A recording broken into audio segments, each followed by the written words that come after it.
Tell us about Jay Bruce.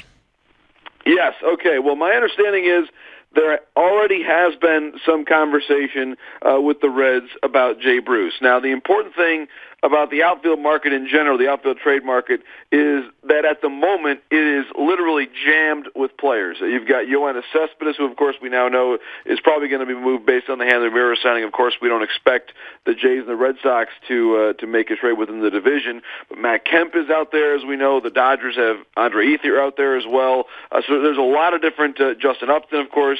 So there's a lot of different names on the trade market right now. But from what I was told yesterday, of all those people I mentioned, Jay Bruce is the one who's the most realistic for the Blue Jays right now. And obviously he could potentially play left or right field. He's a pretty good right fielder at his best. He had a bit of a down year defensively this past year. But the Reds are in a very interesting spot. They would probably not be necessarily asking for young starting pitching in return, although that's probably what their number one ask would be, because they have 4 starting pitchers who are hitting free agency after this season. So they probably would be asking about that Sanchez, Stroman, Norris group if they were going to trade Bruce. So it would probably hurt a little bit, but that would be a major bat, a good lefty bat to mix in with the righties they have with obviously Batista, Encarnacion, and now Russell Martin. Yeah, and I think Bruce is quality enough. I know power numbers dipped last year, but a lot of Reds had their power numbers dip.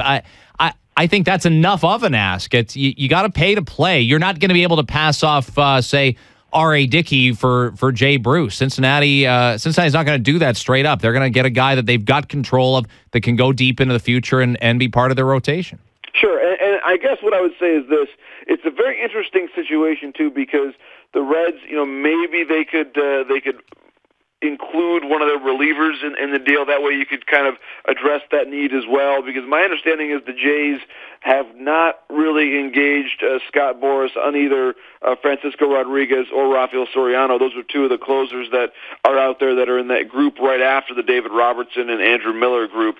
So if to make it worth your while, so to speak, maybe if it's Jay Bruce and they add in an Andrusek or even a J.J. Hoover, somebody like that, I would obviously doubt they would put in Aroldis Chapman, so we could probably put an end to that now. John, can they make a deal with Boras? I've always wondered that, and you brought it up, so I'll ask. And that's because of Boras has thrown some bombs at the Blue Jays front office. Maybe not even Alex Anthopoulos, but maybe more the quote-unquote policies of Paul Beeston. Can they make a deal?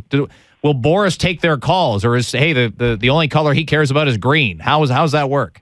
Scott Boras will always take a team's calls, Greg. I don't think there's any reluctance on Scott's part to do business with a particular team. So I wouldn't say any sort of past history would dissuade Scott from doing business with the Blue Jays. It's just my understanding that to this point, they haven't really engaged him on that. Now, maybe that'll change if the Jays do not get Robertson or Miller, and then all of a sudden things change and they're interested. But I do think, as much as we're talking about bats, and I certainly agree Bruce would be a great fit if they don't re-sign Melky Cabrera.